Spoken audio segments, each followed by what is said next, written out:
You don't have to be on social media, but it's kind of hard not to when they tell you got to promote this. You got to get on there.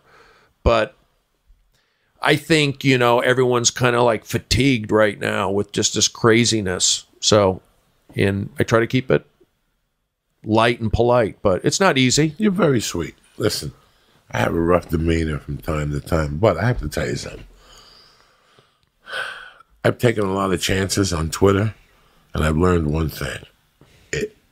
It's like a background check. You know what the problem with a background check is? I really can't see what's in your mind and in your heart. Yeah. A background check is a piece of paper. So right now, I come in here and you do a background check on me. Mm-hmm. The kidnapping comes up, the aggravated robbery, the, whatever happened in Seattle, the possession of coke that my brother put on there, possession of weed. You look at me and you make a judgment. And then you talk to me and you make another judgment. That Nicholas Cruz kid, let's just use him. He comes in, he has a clean bill of fucking record. But look at him. It don't take a genius to tell that kid's fucking retarded from day one. Yeah. All those people, when they come in, you can tell they're retarded. But you're so blinded by the sale. You're so blinded by the commission or whatever the structure is of your payment that you oversee those things. You oversee those things as an employee. Mm-hmm. His eyes are too close together. That the kid's got pee on his fucking pants. There's 1,000 tells. His eyes. And you're missing all of them. Yeah, you could tell he's a half a fucking Momo. Oh. You know what I'm saying? You can't tell this kid was a half a Momo. Half of them. They come in for an AR-15 or whatever the fuck they're buying. Look at their fucking eyes. They got a glaze over their fucking eyes. They look like they just got Frank. You can see it. Fucking hit them. You can see that something's going on there. You can't see that with a background check. You cannot see that shit with a background check. It's so weird. I don't know what the point of the story. Twitter's like a background. So you got to look at them in the eye to get a real, true reading on somebody, as opposed to Twitter. Well, no. All I want you to understand from this is that what I like about Twitter, what I really like about Twitter and all this shit is, say what's in your fucking heart. Listen, that joke you're gonna write about Trump or whatever stupidity you're gonna write, that's a really good joke. You can't put it on the special. Because by the time you put on the special, people, it's not going to be relevant. So you might as well put it somewhere like you're in Brea this week, right? Yeah. Okay, so bam, you wake up. What's up, y'all? Positivity is the word of the day, y'all. Okay. Then the second line is the line you just created about some politician or Roseanne or whatever the fuck you want to say. Then the third line is your dates at Brea. I guarantee you'll sell 10% more tickets because you gave them a fucking joke first. And you asked them how they were, and you put positivity out there. If I see, a couple months ago you got in trouble, didn't you? Something happened, and how they knew was by your tweets.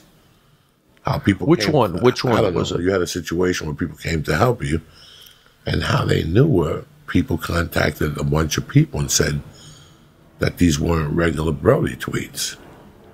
Are you talking about a few years ago? Yeah. Oh, yeah. Well, yes, of course. So thank God that people really love you, and they look at your Twitter feed, and the people who called around looking for you knew your heart. They knew what you were saying was crazy, but they knew your heart.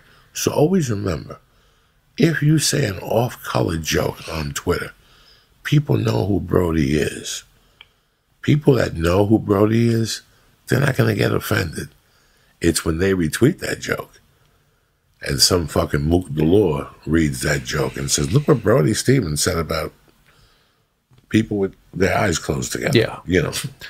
Well, I don't push it in that sense. I push it maybe in political, like I'm not out there like Owen Benjamin was. I don't think. Where is Owen Benjamin? What is the final detail?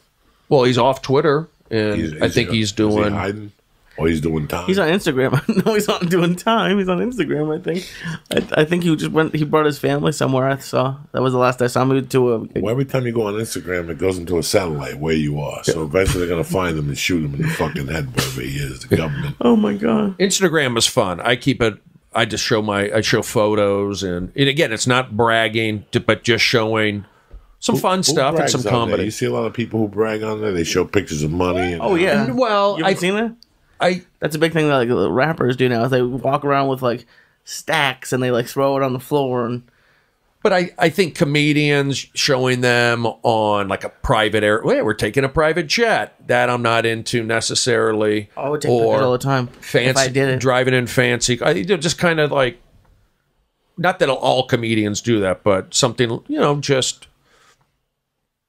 I mean, that's why when I take my photos, I'm by myself in the restaurant. Everyone's happy and all the time, and I get it. But if you made $1 million a year, what would be different about your life, Brody, right now? I think it'd be a little more relaxed. How would you live in bigger digs? Would you drive a Porsche? No. Porsche Carrera? No. Would you have a butler and an assistant and a publicist and somebody to tell you were great? I might have somebody to help me, like maybe an assistant to keep things in line. But no, I don't need a butler. I would, I'm okay with a small condo. Oh, I don't need huge stuff. I get to do cool things already. I'm already getting to do Major League Baseball fantasy camp type activities. I get to go to the Comedy Store and do whatever I want. I get to do podcasts. So, I'm having fun with that. So all I need, honestly, is shelter.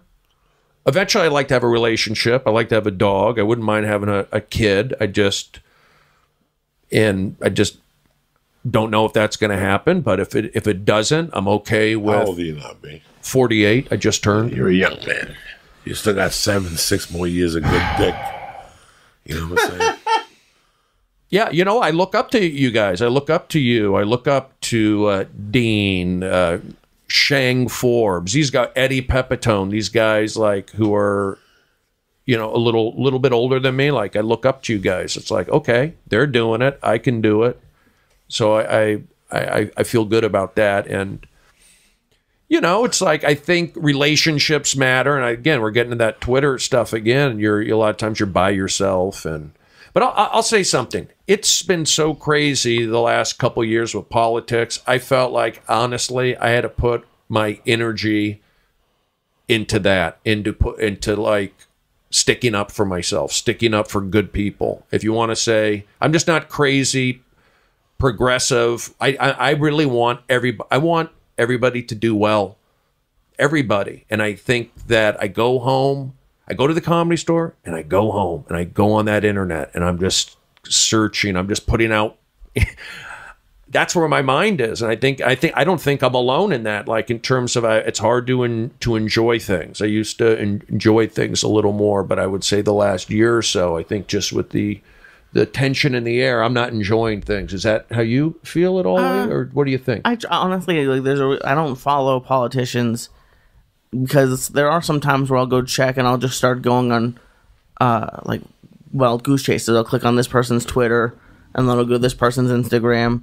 And yeah, you can get frustrated or angry if you don't believe in what they're doing. Or on Instagram, sometimes it's just like these people are getting millions of followers for doing, like I'm saying, throwing money on the floor. And so it can get, but I try not to do that. So that's why people get mad at me because I don't follow that many people. But I literally follow who I am interested in hearing from. And we're going in like fucking Marines, you understand me? Welcome to church, motherfucker.